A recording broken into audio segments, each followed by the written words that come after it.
Video शुरू करने से पहले आप सबसे एक रिक्वेस्ट है कि इस वीडियो को आखिर तक पूरा देखें, क्योंकि इस वीडियो में हेयर ट्रांसप्लांट की पूरी जानकारी आपको मिल जाएगी। और अगर आपको हेयर ट्रांसप्लांट की ज़रूरत है तो अगले 5 मिनट आपकी ज़िंदगी में बहुत बड़ा पॉजिटिव चेंज ला सकते हैं। तो आइए शुरू करते हैं।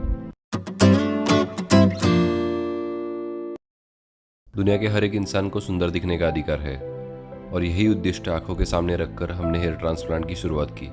और आज हम लोग इस वीडियो में हेयर ट्रांसप्लांट की दुनिया की सबसे एडवांस टेक्निक के बारे में इन्फॉर्मेशन लेने वाले हैं, जिसका नाम है एडवांस्ड माइक्रो एफयूई।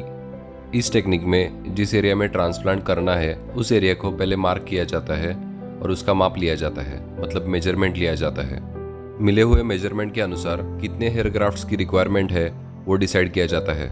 ये सारी इन्फॉर्मेशन पेशेंट को फर्स्ट टाइम चेकअप के दिन ही दी जाती है। हेयर ट्रांसप्लांट में हेड के पिछले हिस्से के बाल निकाल के जहाँ ज़रूरत है वहाँ ट्रांसप्लांट किए जाते हैं। उसके लिए सबसे पहले सेफ डोनर एरिया मार्क किया जाता है। सेफ डोनर एरिया मतलब वो एरिया जहाँ पे बाल सबसे ज़्यादा स्ट्रांग रहते और जो बाल दूसरी जगह ट्रांसप्लांट करने के बाद भी नहीं झड़ते। कुछ लोगों में एक डाउट रहता है, वो मैं अभी क्लियर करना चाहता हूँ कि डोनर एरिया के बाल अगर हम लोगों ने ट्रांसप्लांट के लिए लिए तो डोनर एरिया की बालों की मात्रा कम हो जाएगी, लेकिन ऐसे बिल्कुल नहीं होता, क्योंकि डोनर एरिया में ऑलरेडी 4 गुना ज़्यादा बाल रहते हैं। तो अभी हम देखेंगे कि एक्चुअल में ट्रांसप्लांट होता कैसे है। तो सबसे पहले तो डोनर एरिया ट्रिम किया जाता है और वहाँ पे लोकल एनेस्थीसिया दिया जाता है, मतलब सुन करने के लिए भूल दी जाती है ताकि पेशेंट को कोई दर्द महसूस ना हो। और ये करते समय भी फाइन नीडल मतलब पतली नीडल का इस्तेमाल होता है ताकि भूल देते समय भी कोई पेन ना हो। ये भूल सिर्फ त्वचा तक, स्किन तक सीमित रहती है और पेशेंट पूरी तरह से जगा हुआ रहता है। इसमें हमारा उद्देश्य ये रहता है कि पेशेंट को पूरी ट्रांसप्लांट सर्जरी में और उसके बाद भी कोई भी दर्द महसूस ना हो और पेशेंट का ये प्रवास, पेशेंट की ये जर्नी बहुत ही आरामदायी हो। उसके बाद हमारी एडवांस मशीन से डोनर एरिया से बाल निकाले जाते हैं। सुन करने के वजह से इस प्रोसीजर का कोई भी दर्द नहीं होता और बहुत ही आराम से हेयर ग्राफ्ट्स को निकाला जाता है। निकाले हुए हेयर ग्राफ्ट्स एक स्टैंडर्ड प्रोटोकॉल के अनुसार स्टैंडर्ड टेम्परेचर, स्टैंडर्ड सोल्यूशन और 100% निर्जंतुक वातावरण में स्टोर किए जाते हैं। हमारी टीम और टेक्निक इतनी अच्छी है कि हमारा डैमेज 0% होता है, मतलब सारे ग्राफ्ट 100% हेल्दी रहते हैं। जिस एरिया में ट्रांसप्लांट करना है उस एरिया को जैसे पहले दिखाया गया है ठीक उसी तरह सुन किया जाता है।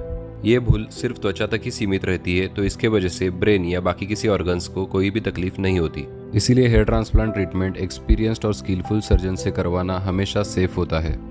डिस्काउंट या ऑफर के पीछे भागना बहुत ईजी है, उसमें आपके थोड़े पैसे तो बच जाएंगे, लेकिन सेफ्टी और क्वालिटी का प्रॉब्लम आपको हमेशा फेस करना पड़ सकता है।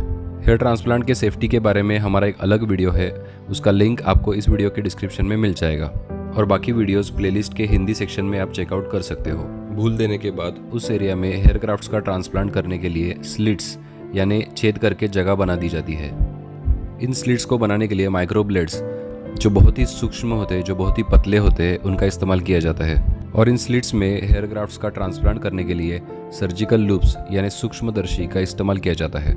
इस टेक्निक का फ़ायदा ये होता है कि जब भी हम ट्रांसप्लांट करते हैं तो बालों के बीच का अंतर बहुत कम रखते हैं और इसी वजह से ट्रांसप्लांट के बाद जब बाल पूरी तरह उगते हैं तो वो बहुत ज़्यादा घने हो जाते हैं। माइक्रोब्लेड्स का इस्तेमाल किया जाता है, इसीलिए इस टेक्निक को माइक्रो एफयूई ऐसे बोलते हैं, जो आप देख ही रहे हो कि एफयूई टेक्निक से बहुत ज़्यादा एडवांस्ड है। माइक्रो एफयूई इंडिया के गिने चुने क्लिनिक्स में ही की जाती है और हम उनमें से एक है। जो स्लिट्स बनाए थे उनमें स्पेसिफिक डेप्थ और स्पेसिफिक डायरेक्शन में हेयर ग्राफ्ट्स प्लेस किए जाते हैं, मतलब हेयर ट्रांसप्लांट किया जाता है। पहले 5 दिनों में डोनर एरिया की स्किन नॉर्मल हो जाती है और जब भी डोनर एरिया के बाल उगते हैं तो वो पहले ही जैसा 100% नॉर्मल दिखाई देता है। ट्रांसप्लांट होने के 3 हफ्तों बाद जिन बालों का ट्रांसप्लांट हुआ है वो सारे बाल झड़ने शुरू हो जाते हैं, लेकिन इसमें डरने वाली कोई भी बात नहीं है, क्योंकि सारे पेशेंट्स के साथ ये होता है। ये ट्रीटमेंट का ही एक भाग है। बाल झड़ने के बाद भी बालों के रूट्स मतलब हेयर फॉलिकल्स मतलब बालों की जड़ें वहाँ पे ही सुरक्षित होती है और 2.5 से 3 महीने के बाद बालों की ग्रोथ फिर से शुरू हो जाती है। इस बार के बाद ये ग्रोथ हमेशा होती रहती है, मतलब जिंदगी भर ये ग्रोथ होती रहती है और आपके बाकी बालों की तरह ट्रांसप्लांट किए हुए बाल भी बढ़ते रहते हैं। 9 से 10 महीने तक 100% मतलब 100% ग्रोथ हो जाती है। अब ये बाल हमेशा के लिए है। आप जैसे चाहिए वैसे बालों को कोम कर सकते हैं, स्टाइलिंग कर सकते हैं, जब चाहिए आप कट कर सकते हो। उनकी ग्रोथ जिंदगी भर होती ही रहेगी। आज तक इंडिया और विदेशी पेशेंट्स के सपने हम पूरे कर सके, इस चीज़ का हमें बहुत आनंद है। इसमें से कुछ फोटोग्राफ्स मैं पेशेंट की परमिशन से आपसे शेयर कर रहा हूँ। इसमें सबसे इम्पोर्टेंट और सबसे बड़ी बात यह है कि पेशेंट ने आज तक हमारे ऊपर जो भरोसा रखा है उसके लिए हम हमेशा उनके आभारी हैं।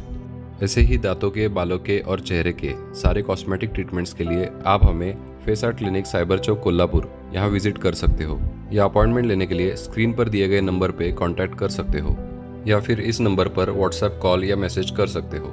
क्लिनिक के बारे में पूरी जानकारी वीडियो के डिस्क्रिप्शन में दी गई है। मेरा नाम है डॉक्टर अमित तनेजराव सूर्यवंशी। हमेशा खुश रहना, अपना ख्याल रखना। Thank you and God bless you.